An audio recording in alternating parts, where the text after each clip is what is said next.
Good morning, good afternoon, good evening. I was waiting for the vice president to speak. Before I said anything, I wanted to take the temperature of the energy of the moment. And what I want to say is that I would encourage nobody to point fingers at this moment in time because of the outcome of the election. I think that we all have to start by looking at ourselves. I saw this meme online and it was, if you didn't vote, you don't get to use your throat.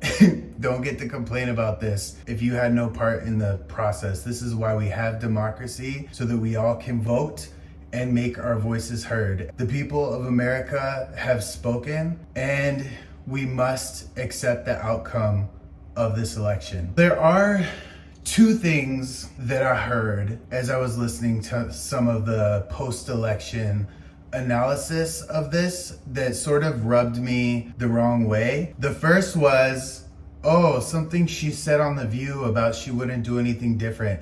Trying to take a 5-second clip and make that the reason for the outcome of the election. That wasn't it. The other thing that really rubbed me the wrong way is I've been hearing talk of the transgender community and how people voted against this ticket because they were scared of their kids being encouraged to become transgender or doing transgender operations inside of prison or encouraging that in other people.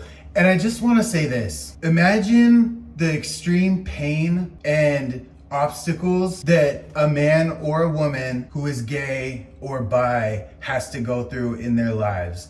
Multiply that by like 1,000 and then try to paint that community as the problem in this election is not the way to go. How we treat the most vulnerable among us, that includes anybody who has been ostracized because of who they are, is how we treat everyone. And so I want us to be really, really careful with pointing fingers and make sure that before we look at any community or the candidate or the team or any individual person, we gotta look at ourselves. And I will admit that I had the energy wrong in this moment. I thought we were ready for this president, and I believed and still believe in my heart she would be a better choice for America, but that's not the way that the cards played out. So again, we must accept the outcome. Now, what do I think are the forces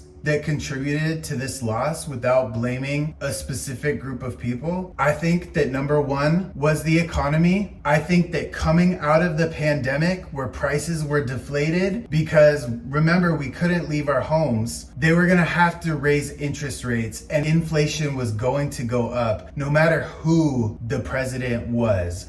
And so inherently, the administration is going to get blamed for that, whoever was in the administration. The other thing that I'm afraid that we are not willing to confront is the inherent sexism and racism that went into this. And it is not to blame one particular group. It's not white men or white women or Latin men or Latin women or Asian men or Asian women. It is inherent across this electorate. And I think that if we don't confront this bias that is in our politics, that would be doing us a disservice for the future. Let's look at now and let's continue that fight, like Kamala Harris mentioned in her speech, because what was true about the campaign is that the issues that were there yesterday are still there today, no matter who is in office. And I just have to say, I think she ran a flawless campaign and she showed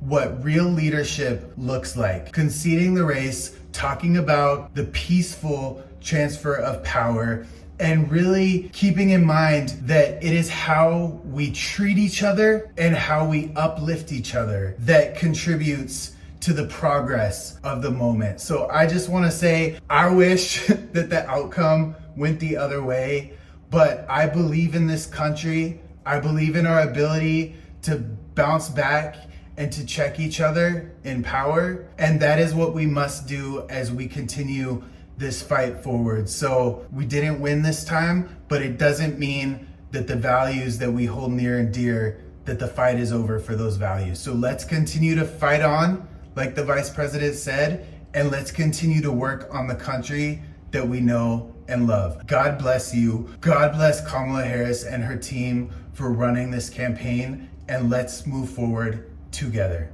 Thank you.